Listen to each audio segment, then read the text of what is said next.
ভোটের আগে বাংলার স্বার্থে সব পক্ষকে কড়া প্রশ্ন। এই দুর্নীতির দায় কি আপনি এড়াতে পারেন? বদলাবে স্টুডিও, বদলাবে স্ক্রিন, বদলাবে দৃষ্টিভঙ্গি, বদলাবে না শুধু আমাদের সাহস। সবচেয়ে বড় খবর, সবচেয়ে বড় খবর, সবথেকে বড় খবর, সবচেয়ে বড় খবর আমরা নজর রেখেছি। হেলগাঁও থেকে বাংলার প্রথম চ্যানেল হিসেবে TV9 বাংলা আমরা এগিয়ে চলেছি।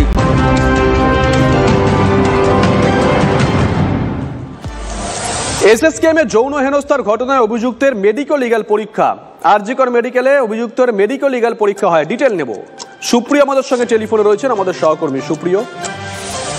দেখো, এসএসকেএমে হাসপাতালে যে নাবালিকার যৌন নিগ্রহের বা হেনস্থার ঘটনা ঘটেছিল, সেই ঘটনাতে অভিযুক্ত অমিত মল্লিককে গতকালই আদালতে পেশ করে 31 তারিখ পর্যন্ত নিজেদের হেফাজতে নিয়েছে তদন্তকারী আধিকারিকরা, এবং তার পরবর্তীতে তারা এই অভিযুক্ত অমিত মল্লিকের মেডিকেল লিগ্যাল পরীক্ষার জন্য আবেদন জানিয়েছিলেন এবং সেই আবেদন মঞ্জুর হয়। এবং তার পরিপ্রেক্ষিতে আজ আরজিকর মেডিকেল কলেজে ফরেনসিক মেডিসিন বিভাগের বিশেষজ্ঞ চিকিৎসকদের উপস্থিতিতে এই অভিযুক্ত অমিত মল্লিকের তার মেডিকেল লিগ্যাল যে পরীক্ষা, সেই পরীক্ষা সম্পন্ন হয়েছে। এবং তার পাশাপাশি আমরা যেটা আরো জানতে পারছি যে তার ডিএনএ যে নমুনা, সেই নমুনা সংগ্রহের জন্য আবেদন করেছিল। এই গতকাল পুলিশের তরফ থেকে আবেদন জানানো হয়েছিল এবং সেই আবেদন মঞ্জুর হওয়ার পর একদিকে আজকে যেমন মেডিকেল লিগ্যাল পরীক্ষা করানো হয়, তার পাশাপাশি ডিএনএ পরীক্ষার জন্য যে নমুনা সংগ্রহের প্রক্রিয়া, সেই প্রক্রিয়াও সম্পন্ন হয়েছে।